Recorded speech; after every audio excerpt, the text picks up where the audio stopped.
Welcome, and thank you for tuning in to Black Women Amplified, the podcast. Your host, Monica Wisdom Tyson, brings you downloadable conversations that matter to women around the globe. We discuss all things Black girl magic, amplify our voices, and transform our challenges into triumphs. Monica calls on her league of extraordinary women to push our boundaries, share their expertise, and stories of personal transformation. Welcome your host of Black Women Amplified, Monica Wisdom Tyson.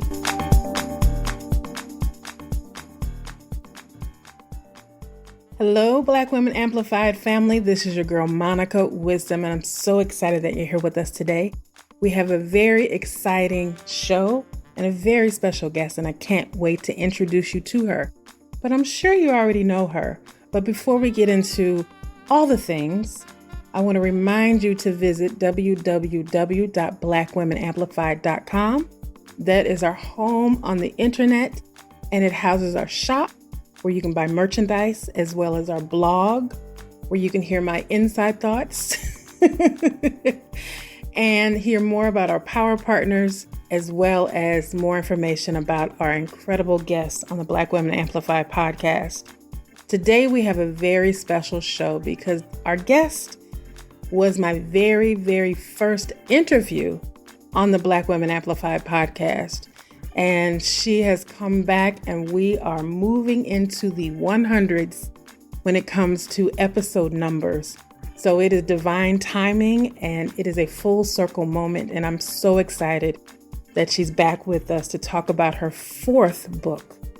The extraordinary Jayne Allen returns to the Black Women Amplified podcast to introduce her latest novel, The Most Wonderful Time, an incredible story filled with adventure, a bit of Black history, and juicy love stories.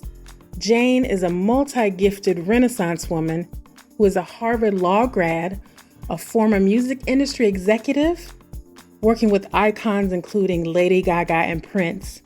Her Black Girls novel series has garnered major success, selling over 300,000 copies worldwide. So let's please give author, entrepreneur, Renaissance woman, a warm Black Women Amplified welcome as we catch up on her latest adventures and as she introduces us to her new novel, The Most Wonderful Time. Hello, Black Women Amplified family. I am so excited. This is a full circle moment. We have an incredible guest with us today, Miss Jayne Allen. And here's the incredible full circle moment is that she was my very first interview on the Black Women Amplified podcast.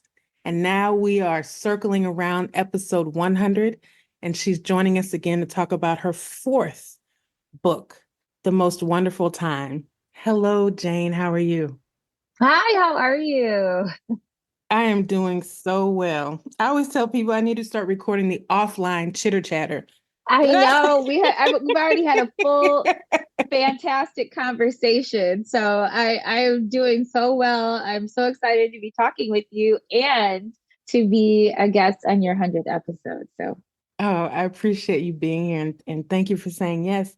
Now, you are a 4-time published author.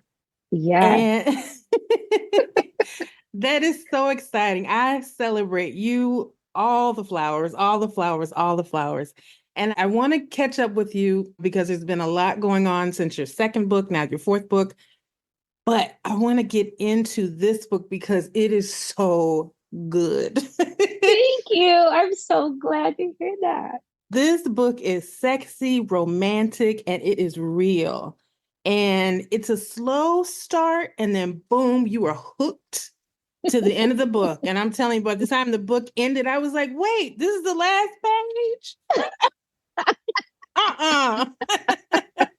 page? Your main characters are Ramona and Chelsea. Tell us about these women. Oh my gosh. I'm so excited for everyone to meet them. I'm so glad you got a chance to meet Ramona and Chelsea.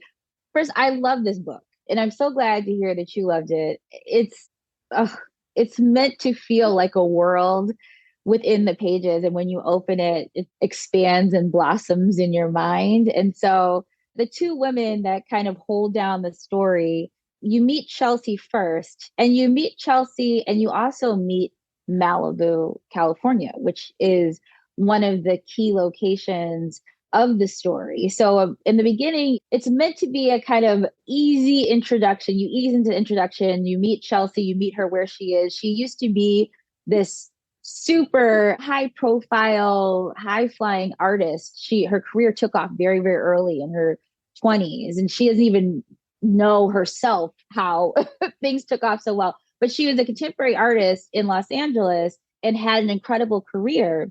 And her parents are from Europe. They're Scottish family, and the nobility in England, and inherited wealth. And they suddenly passed away. And she's left with sort of the pieces of a life that she never really figured out how to got all put together in the first place. And so she's dealing with some grief and just loss in general, and this sense of she's not herself, and her work was paying the bills quite well previously, but now with this house and all these responsibilities in Malibu, taxes are due and she's got to figure something out quickly. That something leads to making an opportunity for Ramona Tucker, who's the second protagonist of the book. Ramona is a Black woman from the South Side of Chicago, super accomplished, assistant and working in finance. And she's at an architecture firm. And Ramona is very much also a checklist person, similar to Tabby in many ways, and also very different. And she's theoretically engaged. She's been planning her wedding. And as far as her family and friends know, all is well, except it's not. She actually broke up with her fiance weeks before and is trying to hide that from her family. And the only thing that would get in the way of her plan of giving her currently ex-fiance a little bit more time to change his mind is her mother's over-the-top Christmas Eve party that she has. And if she shows up by herself, then everybody's going to know what's up. So this is how the story kicks off. These are the two people you meet straight away, and they are going to wind up switching places and stepping into each other's lives. Now, why was it important for you to tell their story? Well, I started with Ramona. All my books will have a Black woman protagonist, just FYI. And also in the life that I lead, my life is very integrated in terms of all kinds of perspectives of people from all kinds of different backgrounds in my life. And I think that informs my view on humanity itself. I think you have to look at the human journey and who we are as people from all kinds of different lenses and perspectives. And at the end of the day, that's what we're doing with this book. This is a book about healing. And there's a lot of things that we need to learn from all kinds of different perspectives to really successfully complete that journey. And so I needed to have sort of a counterpart to a counterbalance, a counterpart, a sort of mirror image in a lot of ways of Ramona. And that's Chelsea. Chelsea has a different degree of societal privilege. Chelsea has a different take on life. Ramona is a finance director at an architectural firm, so she has a different relationship to a creative career. She's very interested in creativity, and expressing herself, but she can't take the risk of a creative career. And we have Chelsea, who actually wound up being a successful artist kind of by happenstance, but has fallen away from her for various reasons. Some of them are because she needs to take a healing journey. So to look at this journey of healing, we have these two characters that really round out that perspective and that journey so that the reader themselves can take that journey alongside these people. And I think, especially when you're doing things within America as we know it, I feel like it's important to take into account the different experiences that people have on the basis of how society classifies them, the different levels of privilege that they have in society, the different types of exchanges, interactions, and things that are available to them on that basis. So that's why it's these two characters. I thought that these two characters round out this opportunity to show a journey of healing from a human perspective. I remember you talking about this book when we did our interview previously, when you were on book 2 of the Black Girls Must Die Exhausted series, trilogy, I should say. And you were talking about this book and you were having to do some research. So tell us about the research it took to develop this story. Oh my Because God. there are parts of this book that are very, very specific. And so I'm like, she had to do research in this. I had to do so much research. So I'm from Detroit. So I know Detroit, obviously. I live in Los Angeles. I know Los Angeles. I know Malibu, but not super well. And so I had to do a little bit of research and figuring out Malibu. It's a really insular community. So I had to go and figure out what is the life like in Malibu. But I had to also go to Chicago at Christmas time, which, first of all, it's like negative 900 degrees. Okay. Yes. And we used to go to Chicago when I was a kid for Christmas. And I just remember the windows and the shopping. And I also remember that the tears, when we would go outside, tears would freeze on my cheeks. It was so cold. And so as an adult, though, didn't really have the opportunity to spend the holidays in Chicago and look at it with a writer's eye and see what the real magic of the city was and what the real magic of the city during the holidays was. So I had to actually take a trip to Chicago and capture that magic, bottle it so I could put it on the page so that when you open it, it will evolve, unfold for you in your mind. And then you can really get that feeling of the food and the energy and the lights and be cold. The cold, just every bit of it. I just wanted to feel visceral and tactile and just something that you're living even while you're reading. And I also had to go surfing. I've got Black girls surfing in this book.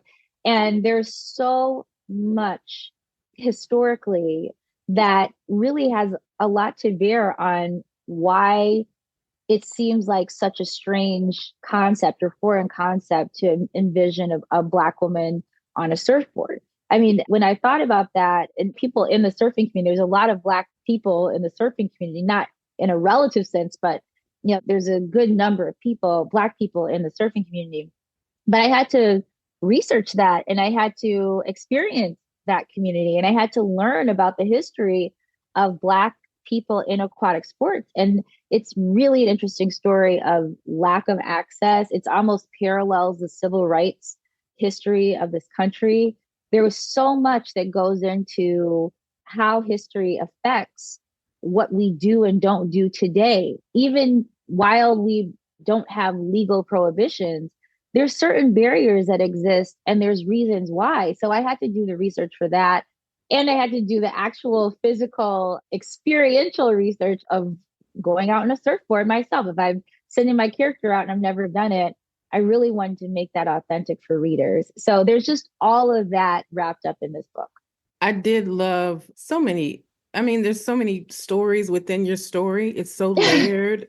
You think you're picking up this romance novel and it's the whole history of the beaching community in California, which you prominently spoke about in the book. I didn't know anything about it because I didn't either. I'm a Midwestern girl like you are. You're more of a Northerner, but I'm a Midwestern girl in St. Louis. So when we hear about racial problems back in the day, it's only the South that we hear about. So to hear things that happen in California, you're like, what? Oh, yeah. I thought that was the land of the free. Everybody wants to go to California. And so when you shared that story, I was like, wow, I had no idea. Yeah, well, people don't. I found this all out in research. And there's a woman, Alice Jefferson, and she's a historian that focuses on Black leisure and recreation in California in particular. And she's an incredible resource if you have ever a chance to pick up one of her books and read through it. But you would be shocked to know what kind of substantive role California played in, I would say, creating obstacles to freedom for Black people, especially as it pertained to access to recreation and leisure. Slavery was never legal in California. However, So it was never a legally enforced thing, but municipalities would enforce it. So it was a de facto, like the way that people operated, the way that the police would enforce segregation and rights of white citizens over those of Black citizens was very, very much entrenched in the history in California. There were slaves that were brought to California that remained slaves in California. So there was a lot of this historically, and especially as it related to access to the beach. In Los Angeles, the beaches were segregated, I think, until around the 60s. I mean, there was only like a couple places. So I think I heard a lot about Bruce's Beach. There was a reason that that was necessary to have Bruce's Beach. And there was a reason why there was so much opposition within the community, within the white community, to the presence of the beach resort there that was meant for Black citizens in Southern California. So there's a lot of those stories. There's actually so many of those stories. I was shocked. So the one that I featured I wanted to feature a story that wasn't so well known, such as Bruce's Beach. And now there's also Ebony Beach Club that's starting to have a little bit of prevalence in the local news here, that there was Black entrepreneurs that started a beach club and it was taken from them. And so now the local municipality is starting to think about what reparations might look like. So those are the kinds of things, the stories that I wanted to tell within the story of the book, so that you really get a sense of understanding, not just accepting, oh, we don't surf or we don't swim, but that's a question of why. And then what do we do about that? This is the story about healing. This is the healing journey. So how does that play into our healing journey? And what do we need to reclaim and recapture to get our whole selves back? Yeah, there's so much I want to say, but I can't say because people don't read the book. Right. I know. Yeah. It's hard to do it without spoilers, right? Because I want to ask a specific question, but that would spoil a whole scene. But so have you been surfing since you researched this book? Not yet. I have been planning to, and I started doing some work with the local Black surfing community. There's a great event that is an annual event called A Great Day in the Stoke that happens in Huntington Beach every year. And so it's amazing. So I've been doing some work with that team, just volunteering to try to help with that based on some of the people that I've met who really helped me with their research. I talked to some incredible people, just the history of Black surfers in LA. And it's amazing. It's like, first of all, they're just like incredible to watch them on the water in the way that they can master the water and walk on the surf. Yeah, walk on the water. And it's beyond especially being a Midwesterner. So I have every intention of getting back out there, but I've been doing more community focused interaction as of yet, but I'm going back out. I have a wetsuit. I have a plan. I got my fit. Once you go out there, though, once you go out there on the waves, it's like you got to get back out. It's something that will call to you. Like the water is that energy in that water is just, girl. There's a connection everything there. I had to rewrite when I wrote the scenes originally from research. I had to rewrite the whole thing after I went out there. I was like, oh, oh no. This will never do. So yeah, once you go out there, it will call to you probably forever. Yeah, the ocean, it definitely is a powerful force that is truly alive. And I love that we're getting back into the water because it's so important to our whole well-being to be in that water. 100%. Now, listen, speaking of Jay, so there are parts of, let me just say this, there's parts of this that is super sexy, speaking of research. These love scenes are beautifully written. And what I love is that the women have the power in the scenes and the men are clear in their communication. What prompted that perspective? Because it's not something that we often see, especially in our romance novels. I really love writing about sex, and it's very important to me to do it well and to make it part of the story, to make it part of an extension of a character's personality. And when you say Jay is someone that is encountered on the West Coast. And he's a male character who I really loved writing him as a character. I really loved thinking about who he is. As readers read the book, you get a sense of Jay and his backstory. But he's a developed man. Like he's really spent time with introspection and evolving himself and taking a self-developmental journey, a self-actualization journey with it, and has sacrificed for that in certain ways. And so he's already coming to the table when we meet him with a lot of development that is valuable. And so, and how he expresses himself sexually is, to me, interesting to explore and see, and to see the maturity of it and what perspective does he take. And I think that as a reader, it's something that I would want to see. This is because I think that reading, in certain ways, you want to read like just beyond reality, but you also want it to be realistic enough that you feel like you had an experience that could parallel life itself. That maybe you didn't live this experience, but it's crafted with enough accuracy and authenticity that you can trust what you read. So maybe it's not an experience that you have on a daily basis or you've had yet, but it's not something that you could be like, oh, that would never happen. You could be like, oh, this is amazing, and I hope this happens. I know. And I can see how this could happen. And it really shifted. I was like, oh, that's what it looks like. Okay. I wish I had known this 30 years ago. Right. I'm like, oh, that's what it can feel like. But that's how I always am thinking about my books. It's like, what can I bring of life where I'm augmenting it, I'm amplifying it, I'm honing it, but it's still life in the pages, and it should feel that way. And I want readers to feel like they can trust it, but let themselves go into the experience, because it's crafted within reality, and there's a journey that it's explained who he is and how he got to be the way that he is. As you read, you find that out about him. So it's not like he's not an everyday dude. Jay is not an everyday dude, but he is, but you understand why he is how he is. And it's not an impossible journey to get him there. And so that's when I'm writing about people's expressions in that way. I think it's important to put that version of sex in books. I think that's literary. It's character expression. It's an expression of the characters. It's a scene like any other scene. It's an action that has a purpose, and it's a type of conversation. And so I really take it very seriously to be able to write that authentically and well. So that it's something that is, you can feel it, read it, see it, right, and enjoy it.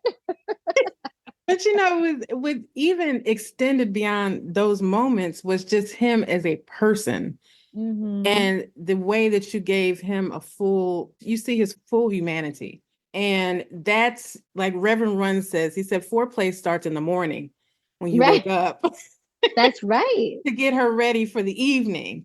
And women, we have to feel trust, and we have to feel safe and secure in order for us to fully open up to anyone. And this, can't talk about it, but this goes there. I appreciate you saving people from the spoilers. I'm like, yeah, in writing it, I learned a lot too about, it's really hard to write sex well. It's like one of the hardest things to do. And I think that's why you don't see it done well that much, because it's really hard to do. And learning that from a craft perspective, I study different ways of expressing. I have certain things I don't do. Like I don't do like technical writing per se. Like sometimes you'll see like a sex scene and it'll be like very technical. It's not that. And I realized it's okay to slow this down. And in fact, that's really what the most important part of it is. The foreplay, that is it. It's not exactly that moment per se. It's all the tension, it's all the anticipation, it's all the lead up. It's how that person meets that person in this moment of extreme vulnerability. And so it's just been one of the greatest craft exercises for me as a writer to make sure that that is on the level with everything else, if not some of the best parts of the book. That's what I hope to hear. The sweet spots, I'll call them. They're all good parts. But Sweet, the okay, sweet spot. There we go. I like it. Hello, everyone. Monica Wisdom here. I am the host and the producer of the Black Women Amplified podcast. But what you might not know is that I'm also a consultant for women entrepreneurs. I help women entrepreneurs develop their ideas, their brand, and their overall business strategy. Are you developing a groundbreaking idea or have a wealth of knowledge that could impact the world but unsure where to go next? Business is good, but you're ready for it to be great. With countless ideas racing through your mind, it's challenging to figure out what's next. I understand. You have excelled with top companies, but entrepreneurship feels like a new language. The truth is, you can do this. You've achieved great success for others, and now it's time to achieve it for yourself.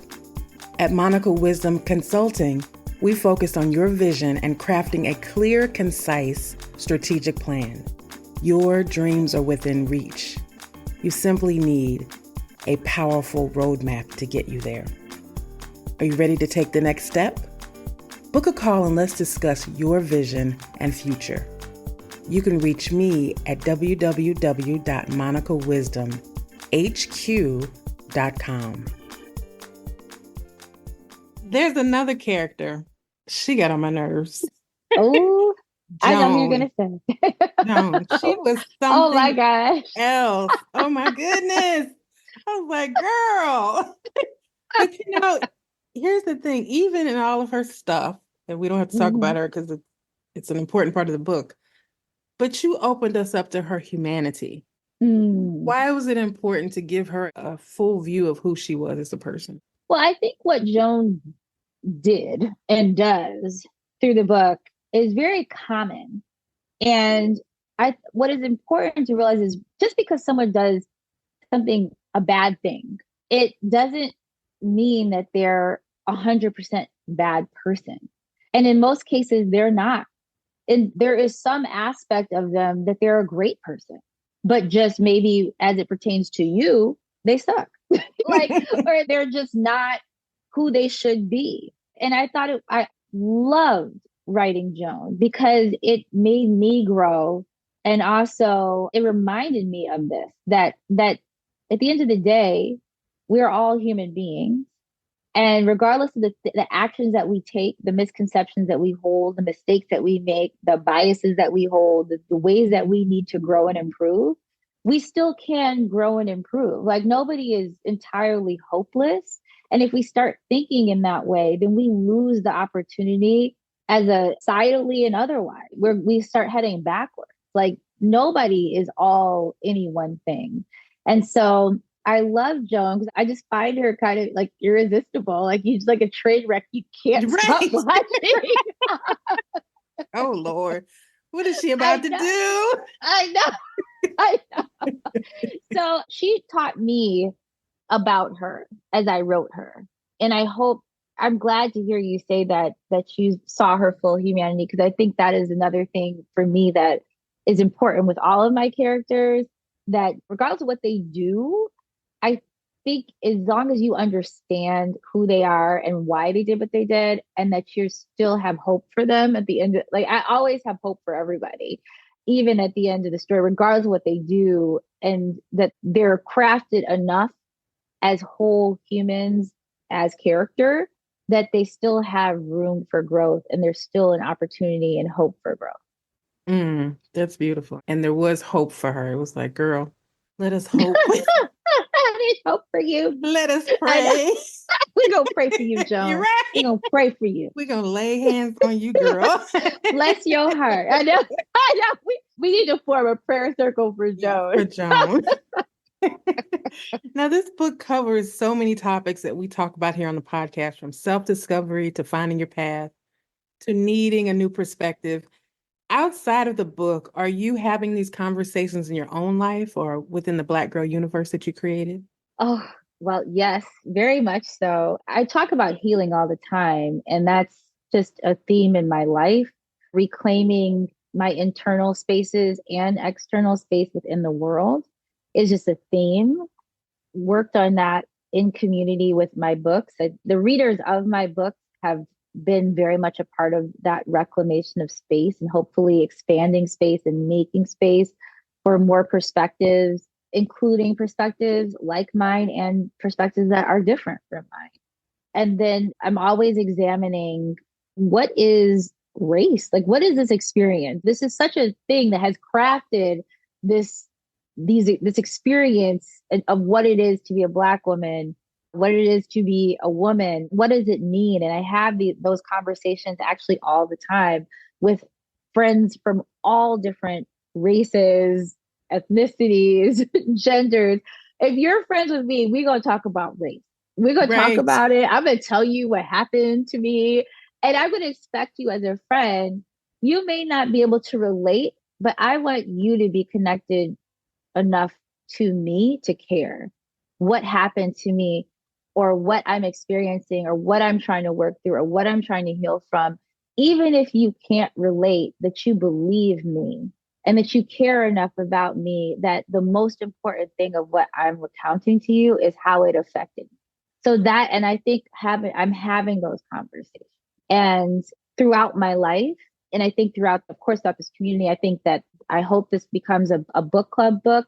I hope that people have book clubs that have diverse perspectives, that people can examine a lot of the aspects of this.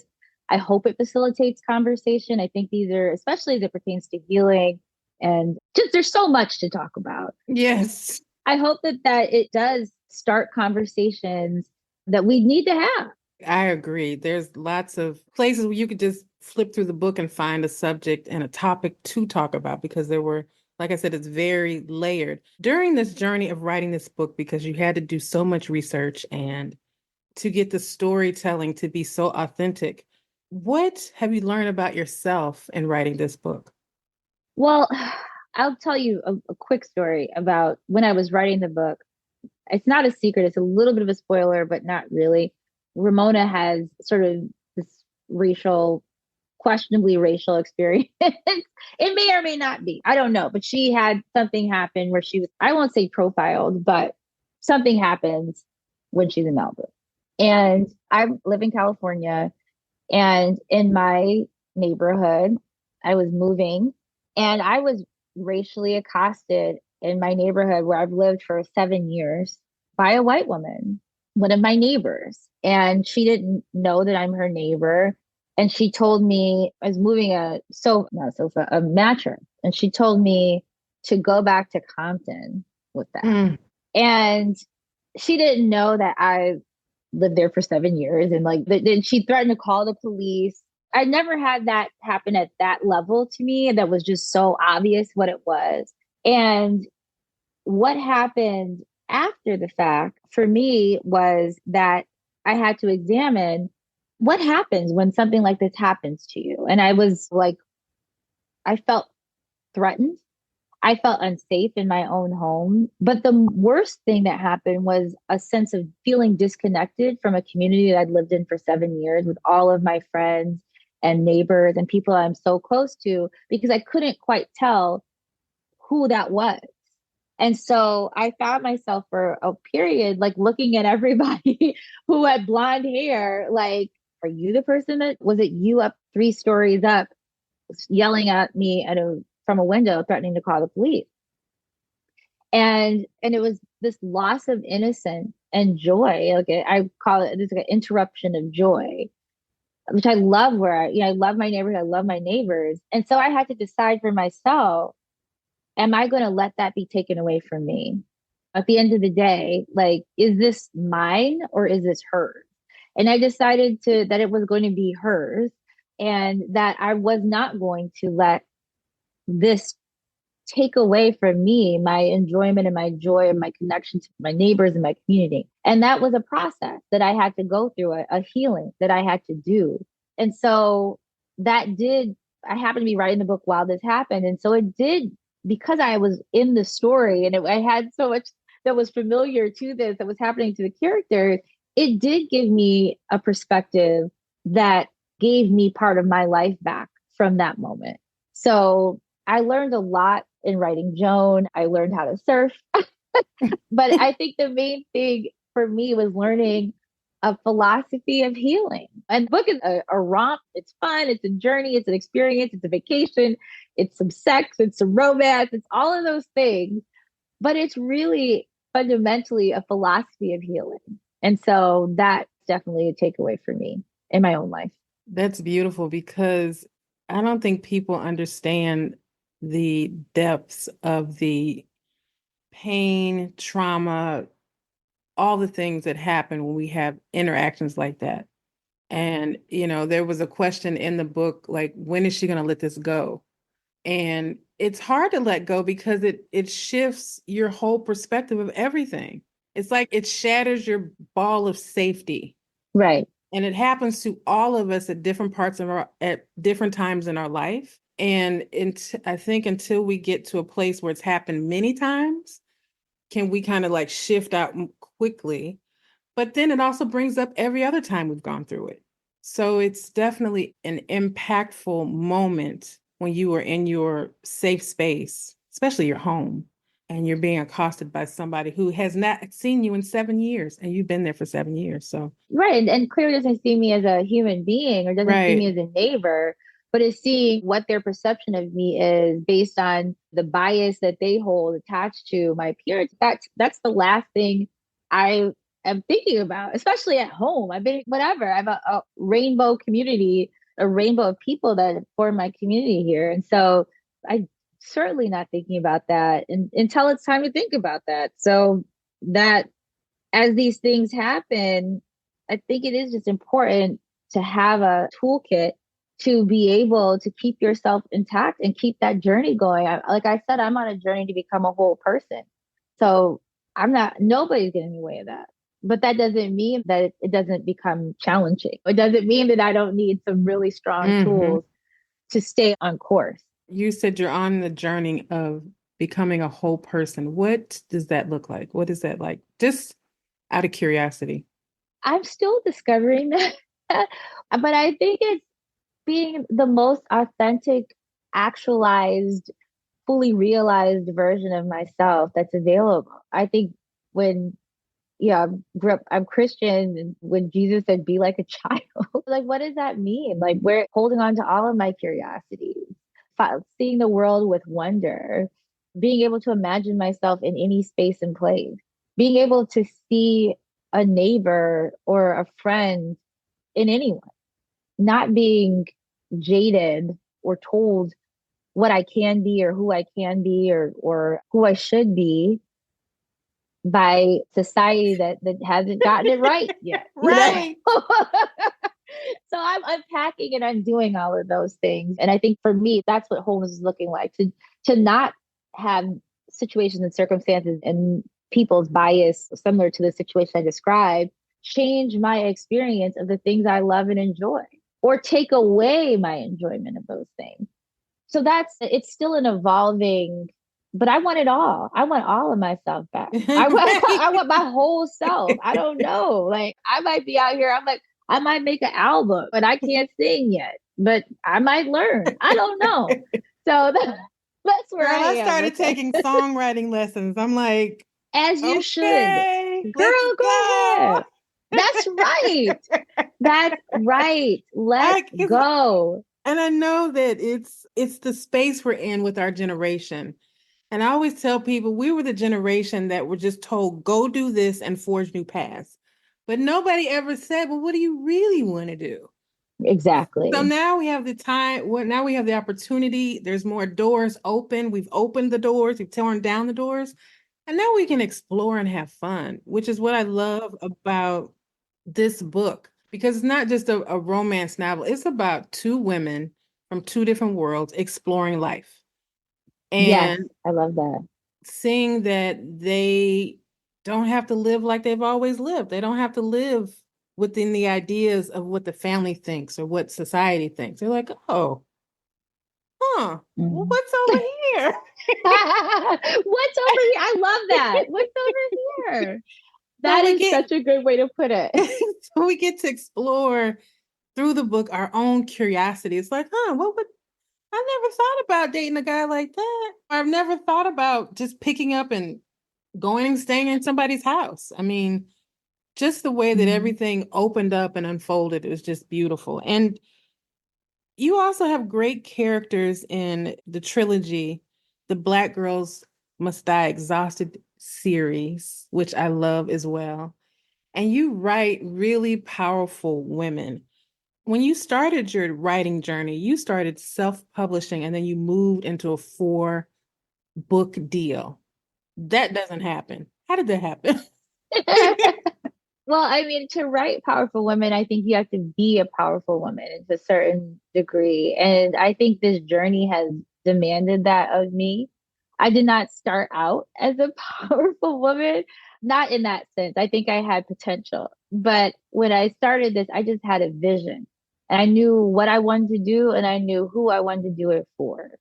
And that was enough to propel me through the steps of the journey. And I was just telling one of my friends that you don't have to have the courage you need for the whole journey. You just need to have the courage you need for today. And I think that has been very much the description for what this has been like with the self publishing. When I first wrote the Black Girls manuscript, it's not very different from the current Black Girls manuscript. Right. Markedly almost the same. And there's over 300 and what, 2,500, 350, something like that, 350,000 copies in print of this series. And that's just the print version. It's been translated into Portuguese and it's in development for television, as television series. Yes, yes. But when I wrote that first manuscript and I sent it to agents and they said, we don't find Tabby Walker relatable. We don't like her. This isn't authentic, whatever. I don't know. Bury this in a hole in the backyard. That was not acceptable to me. That's just not. Who is it? Is it? Oh my gosh, I can't think his name. He's the coach in Colorado. I can't believe I'm saying that as his name right now. Oh, But Deion Deion Sanders. Sanders, I love the video where he's like, "Why would I accept your opinion of me when I have an opinion of myself? Do I look like somebody who needs to hear your opinion of me? What makes me? What makes you think I care?" And so that's I had a little bit of that flavor going on with that first manuscript, just because I wanted it for myself. I wrote what I wanted to read, and I knew I had done that, and I'd given it to powerful women around me who were busy professionals. And when they came back and said, I loved it, I read it all the way through, I couldn't stop reading, I loved whatever, I knew based on my own power inside myself and the power around me that the opinion, those opinions did not apply. That was those were opinions and they needed to stay there. And I had the knowledge of how to put a book out. I had put out some other books. I was practicing and learning the publishing industry all along the way with some nonfiction stuff that I was writing all along the way. So I just took everything that I learned marketing. I already worked for Lady Gaga and I did all kinds of a platinum album that I experienced that I'd already had, all that kind of stuff. So I put all that together because that was know-how that I had collected throughout life doing the what's over there journey. And so it was a step by step, and definitely the community came and started supporting, and it emboldened me to keep going and keep believing in myself. And part of what has allowed me to believe in myself has been that I never stopped working on my craft. I'm like, okay, you know what? You could tell me no, I guess, but I'm going to be the best writer that you can possibly encounter. Now, whether that's true today, tomorrow, 10 days, whatever, 10 years from now, I'm already telling you what's up, where I'm headed, what I'm doing every day, When I wake up in the morning, when would you say Reverend Run said foreplay starts in the morning? Well, I start in the morning working on my craft. I start early in the morning and I finish very late at night and I work on it every day. So I'm about this and I continue to be about this. So that is what also allows me to believe in myself. It's like, you can't outwork me. Nobody can outwork me. Nobody will. And so this is just going to be that continuous journey where I'm going to keep putting out work. I'm going to keep raising the bar on myself. And I'm going to keep making things that I ultimately would love to read that bring me so much joy. The best thing about the most wonderful time and talking about this with you is that you love it and to hear you love it because I love it. I love it so much. Oh, you can't see it over here, but I'm like bursting with joy just thinking about that book because I love that book. I know what I put into that book. I know what my editor helped me put into that book, how we honed it and crafted it and picked one word over another word and really thought about it and had conversations that led to tears and how I got on a surfboard to make sure that I bottled that energy of the ocean itself. So to me, that is what it's about. I love what I'm doing, not what I'm doing, just the actual activity of it, but what I'm doing in terms of what I'm producing. I love it. And I wouldn't put it out if I didn't. So that's what powers me, that I can bring that something I really, really did with love to as many people as possible. That is the day by day of it. And that's how the journey keeps going. Well, you can definitely feel your passion in the pages of this book. And I think that's why so I literally read it. I stopped what I was doing because I started reading. I'm like, okay, I got to get this done. And then I just stopped everything. And in about 2 days, I was finished with the book and then mad I was done. Oh, no. Because at the end, I was like, no, wait, what? Oh, so is there a part 2 coming? I don't know. We'll see if everyone demands it. I would not mind revisiting those characters. I was thinking, like, what would part 2 be? So that might be a conversation that we all wind up having in Mass. If people love the book and it becomes something that people ask for, I would consider revisiting those characters in their world. There's more story to tell for sure with those books. Definitely. Now, before we get out of here, I'm going to ask you the same question I asked you in our previous interview. When is the memoir coming? Before you answer, I had to tell people, this is a Renaissance woman. She is simply an author, as we know her, but she's also a former music industry executive, an attorney, a Harvard grad attorney. Dang. She's an serial entrepreneur. She's opened brands and she's even partnered with QVC to have her own beauty brand. So you're an awesome storyteller, but you also have an incredible story. And you can't say no. We're just going to say when. Well, I will tell you that I am working on a memoir right now. It's not the memoir that I think you're talking about, but it is a memoir. So I will say that. And hopefully we have to put a book proposal together when you're doing nonfiction. And I'm about 85% of the way done with that. So there will be a memoir coming.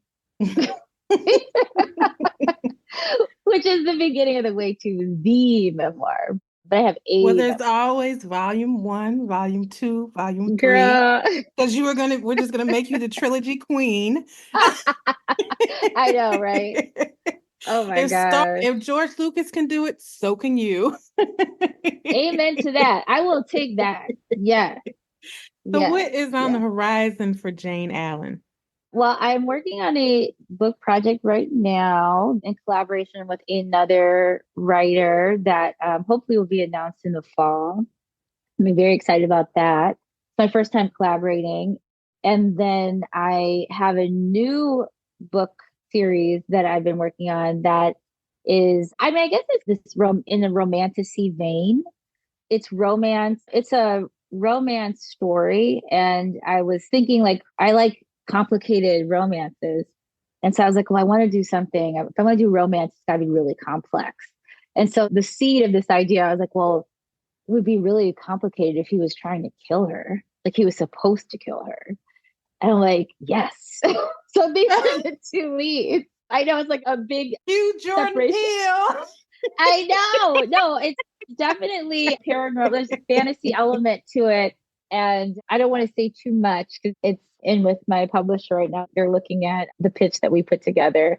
But I've definitely headed in another direction, just wanting to do something new and use my imagination a little bit more. So these characters have supernatural abilities. And there's a reason why this guy thinks that he has to kill her. I mean, it's complicated. And so that's just part of the story about how they interact and the tension of that once she finds out that she's actually in danger, and it's in danger from this particular guy. So I've conceptualized this story already. It is intended to be a trilogy because I'm the trilogy. You said it. I'm the trilogy. I said it. But I'm just trying to think that I think would be interesting page turners. I want to do something I like, something hot and steamy and full of tension and some interesting characters that have abilities beyond what is in the natural realm. So that's something that I'm working towards right now.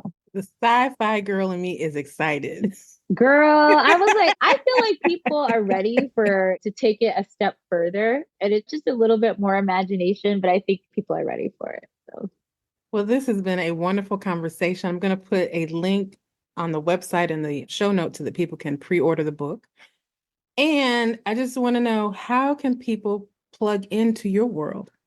Well, I am often on Instagram, Jayne Allen Writes, JayneAllen Writes on Instagram. And my website is JayneAllen.com.